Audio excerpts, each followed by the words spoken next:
ये कहाँ से सौदा बिगाड़ के आवत हो? तोहार चेहरा तो एकदम उतरा उतरा लागत है।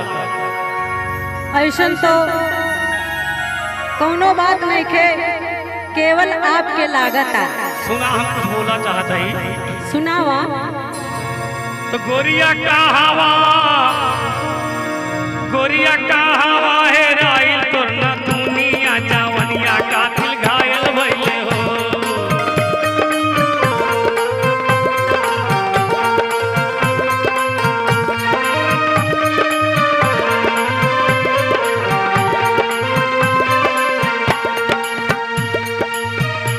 सुना। बोला। मन के मीत मिलल बाबर से ला सवाना वाई मनवा मोर बिगड़ा गइले हो। ई बात है।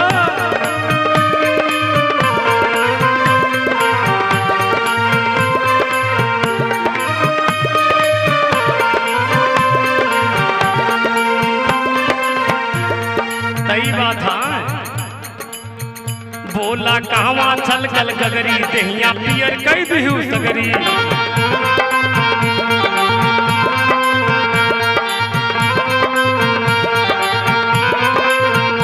बोला कहवा छलकल गगरी देहिया पियर कई दिहु सगरी। कहवा उतारल बा, कहवा उतारल बा रूपावा के पानिया जवनिया का दिल घायल भइले हो।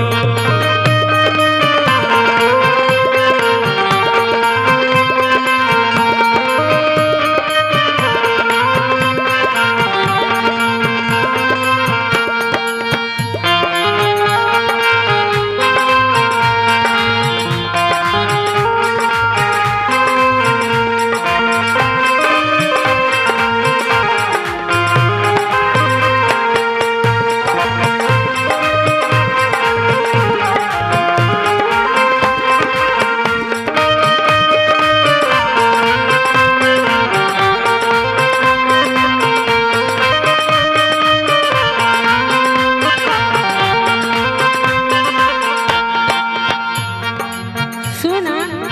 बोला बोला। हम बतावत ही। बतावा। मिलल यादव जी के छोरा,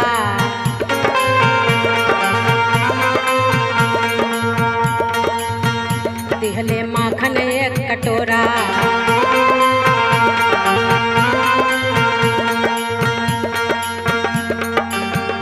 मिलल यादव जी के छोरा, दिहले माखन एक कटोरा।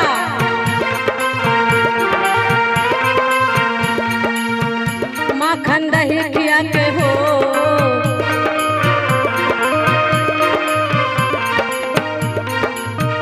माखन दही खिया के लैले निर्गुण खाना माई मनवा पर बिगाड़ा गइले हो। माखन दही खिया के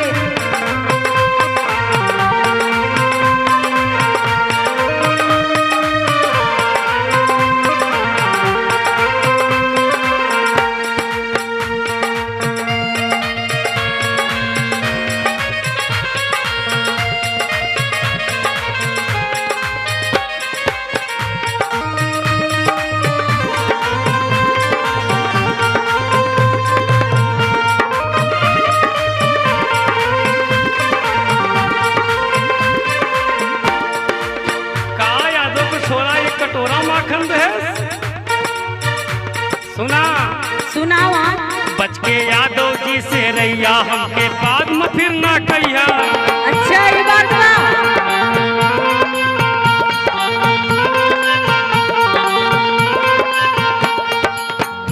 बच के यादव जी से रैया हमके बाद में फिर ना कहिया। मंगबू बार बार तू, मंगबू बार बार तू यादव जी, मंगबू बार बार तू यादव से जो रानिया जवनिया का दिल घायल भइले हो।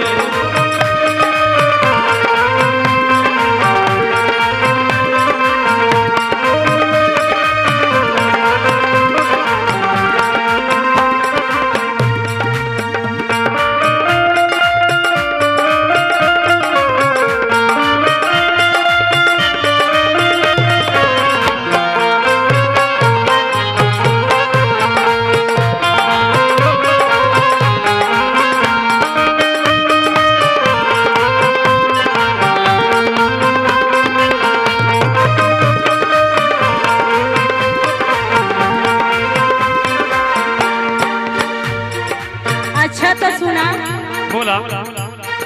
ये प्रीत लगा के और कुल चिकन चिकन बतिया लेला। अच्छा सुना बोला बोला। मनवा हमरो बहकावे